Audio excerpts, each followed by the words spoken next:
This is the 2023 Volvo XC90 T8 Recharge all-wheel drive. In the most expensive trim level, the Ultimate. Yes, I know this car hasn't changed much since we first saw it in 2015, however, there's still plenty of good things to talk about, and some horrible things also. First of all, this T8 model comes with a 2-liter 4-cylinder turbo engine under the hood, which is also e-boosted, and together with a hybrid system, it makes 455 horsepower and 523 pound-feet of torque. It is mated to an 8-speed automatic transmission. It is, of course, all-wheel drive, and 0 to 100 kilometers an hour comes in 5.5 seconds, and 0 to 100 kilometers an hour comes in 5.7 seconds, or 0 to 60 miles per hour in 5.3 seconds. The reverse procedure from 100 kilometers an hour took 41 meters. Performance, I have to say, from slow speeds or medium speeds is instant. The pulling power is really good. It's quite impressive.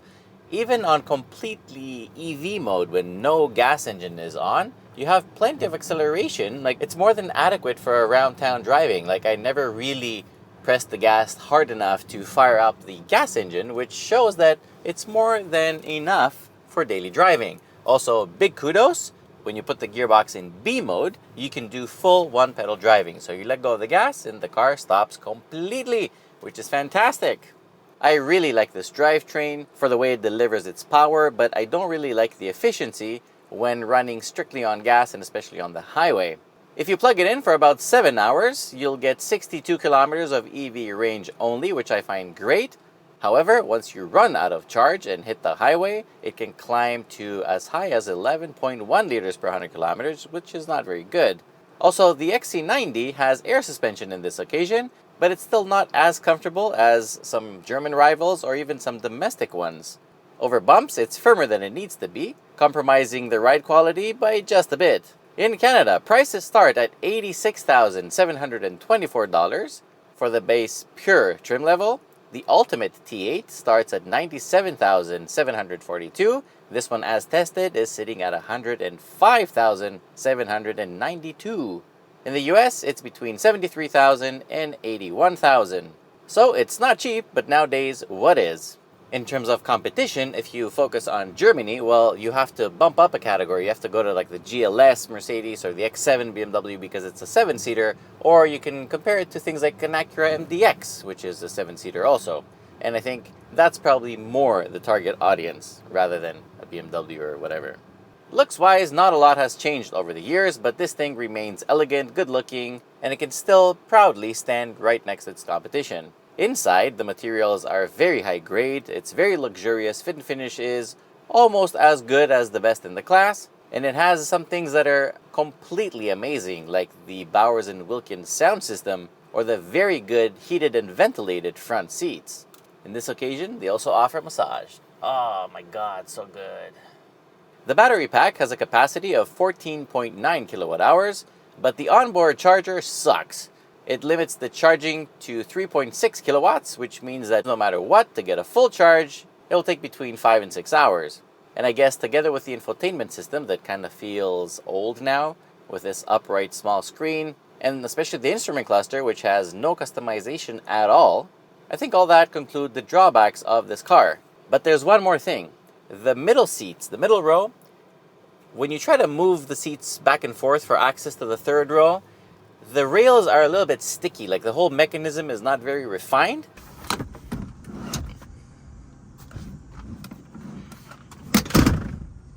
Wow. So as you can see, the seat just tried to kill me because I wouldn't go back, and then I pushed harder, and then it almost squeezed my head between the seat and the pillar. Fucking fail. So you know what?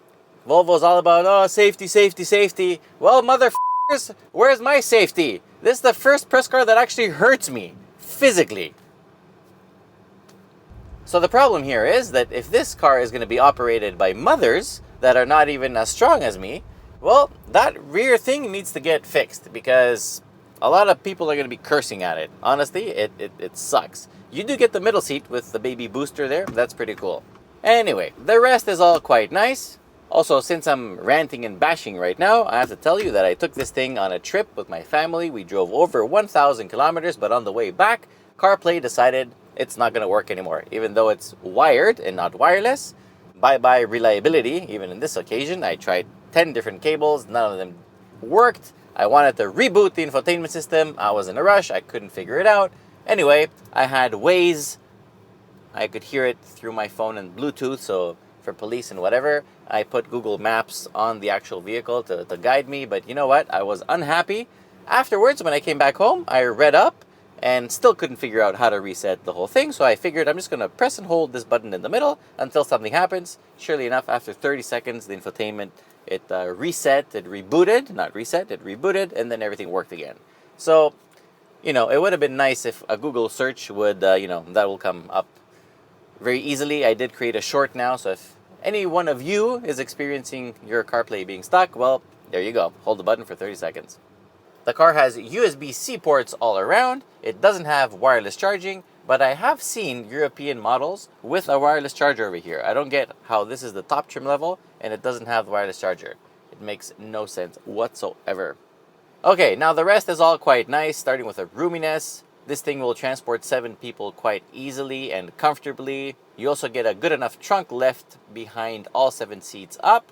And of course, if you reduce it to a 5-seat configuration, then the trunk becomes even bigger. Of course, the tailgate is powered. The driving assistants are very good and they offer lane centering coupled with adaptive cruise and blind spot monitors. It has a heads-up display, which is quite nice. It has 360 cameras, so you can see all around. It all works quite well. Despite the air suspension being a bit bouncier than I would like to, overall, it is comfortable and no family member complained, especially during our trip.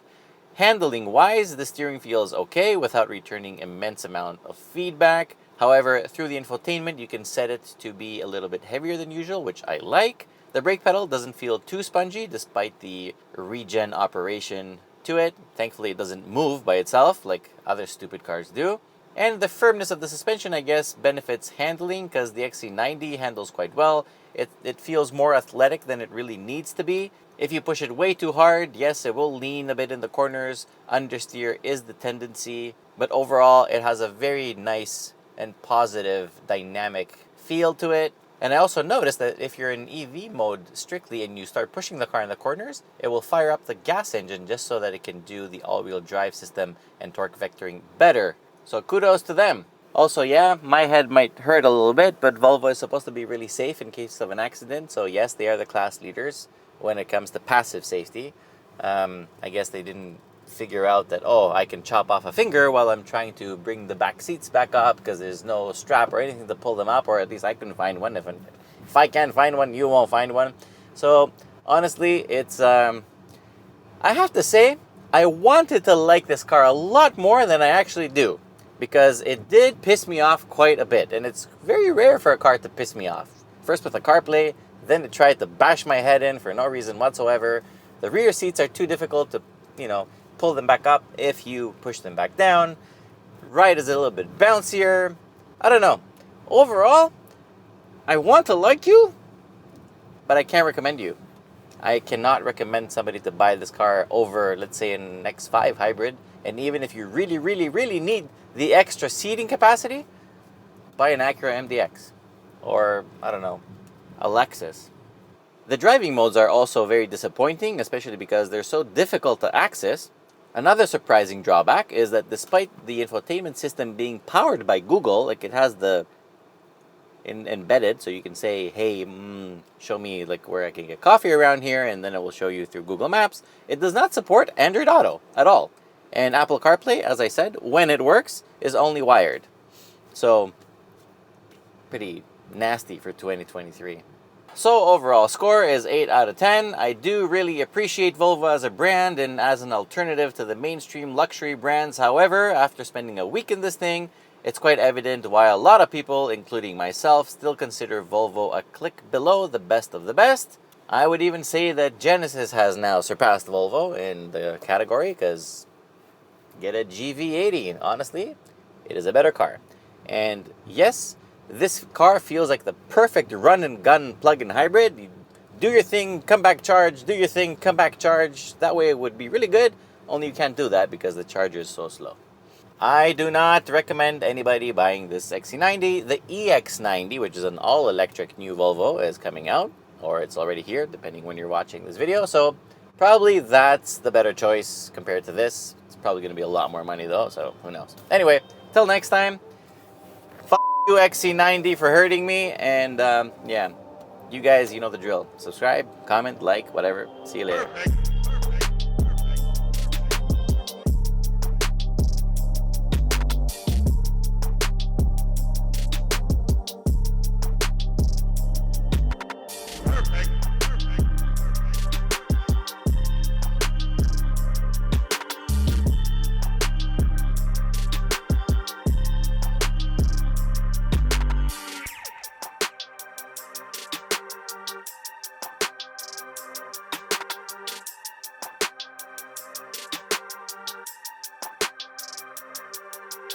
Perfect.